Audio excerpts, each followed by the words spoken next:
Hello दोस्तों, नमस्कार। आज के इस वीडियो में हम बात करेंगे कोल्ड फ्रेश पीडीएस सस्पेंशन के बारे में।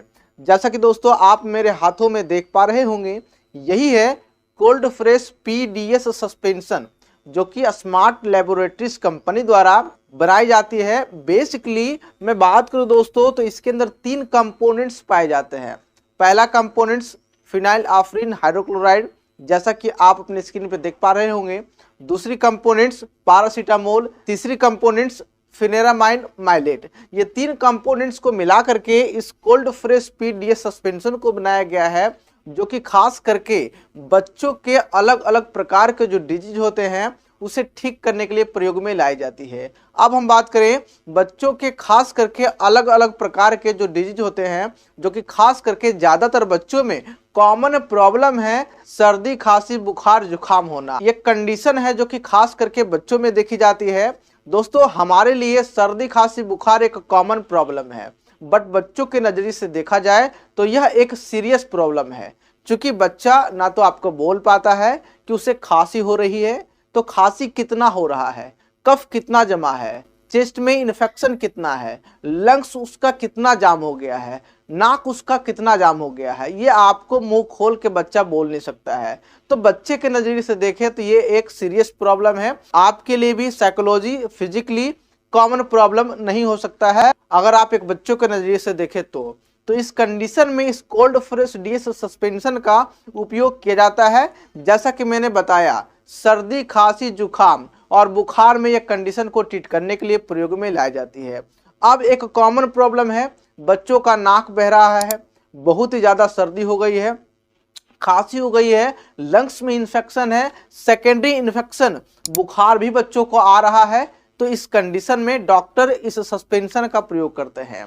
इसके अलावा इसके यूजेस की बात करूं, यदि आंखों में इन्फेक्शन हो, बच्चों के कानों में इन्फेक्शन हो, बच्चे के आंख लाल लाल हो गई हो, रेडनेस आ गई हो, आंख आ गई हो, साथ में बुखार भी आ रहा है बच्चों को, तो उस कंडीशन में, आंख आने की कंडीशन में और बुखार इंक्लूडेड रूप में, उस कंडीशन में बच्चे को यह सिर्फ डॉक्टर प्रिस्क्राइब करते हैं। इसके अलावा बुखार भी आ रही है और कान भी बह रहा है, और कान बहने के साथ साथ इन्फेक्शन भी है बच्चों के कान में, तो उस कंडीशन में भी डॉक्टर इस सस्पेंशन का प्रयोग करते हैं।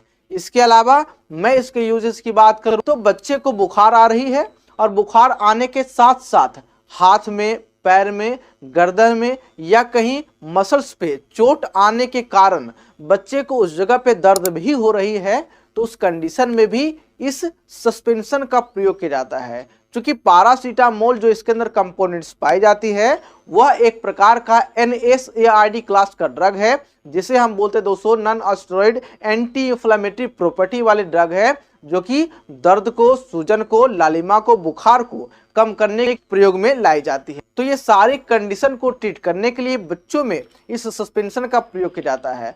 बाकी दोस्तों बात करें डोज के बारे में, किस प्रकार से बच्चे को देना है, क्या खुराक होती है, तो खुराक आप जान लीजिए। यदि बच्चों का उम्र 6 महीने से लेकर के 1 साल के बीच है तो उस बच्चे को 2 ml सुबह में, 2 ml शाम में, 2 ml दोपहर में TID चलती है। डॉक्टर देखते हैं बच्चा ज़्यादा सीरियस है तो TID चलती है, नहीं ज़्यादा सीरियस है तो सुबह और शाम चलती है। इसी जगह पे बात करें, अगर बच्चे का उम्र 1 साल से लेकर के 2 साल के बीच है तो उस बच्चे में जो इसके डोजेज होंगे वो होंगे दोस्तों 3 ml सुबह, 3 ml शाम और 3 ml दोपहर में चलाया जा सकता है अगर बच्चे की क्वेरी है तब, नहीं तो सुबह और शाम चलती है। इसी जगह पे बात करें 3 साल से लेकर के 5 साल के बीच है बच्चा, तो उस बच्चों के लिए 3.5 ml TID, नहीं तो सुबह शाम इस प्रकार से डोजेज दिए जाते हैं। मैं एक अनुमानित डोज आपको बताया हूं, बट आपके डॉक्टर जिस प्रकार से बच्चों का डोज डिसाइड किए उसी प्रकार से आप अपने बच्चों का डोज दें। बाकी बात करें कॉमन साइड इफेक्ट है, गैसेस होना, इचिंग होना, वोमिटिंग होना, नौजिया होना, ये कुछ साइड इफेक्ट है जो कि देखे जा सकते हैं, रेयर है, कभी कभी देखने को मिलते हैं। अगर ऐसा है तो इस सिरप को देना बंद करना है, डॉक्टर से संपर्क जरूर करना है। बाकी आई होप दोस्तों यह वीडियो आपको अच्छा लगा होगा, इन्फॉर्मेटिव लगी होगी, आप जाने होंगे कोल्ड फ्रेश पीडीएस सस्पेंशन के बारे में। वीडियो अच्छा लगा वीडियो को लाइक करें, शेयर जरूर करें। बाकी दोस्तों मैं मिलता हूं आपसे किसी अगले वीडियो में किसी अच्छी टॉपिक के साथ, तब तक के लिए wish you all the best, धन्यवाद।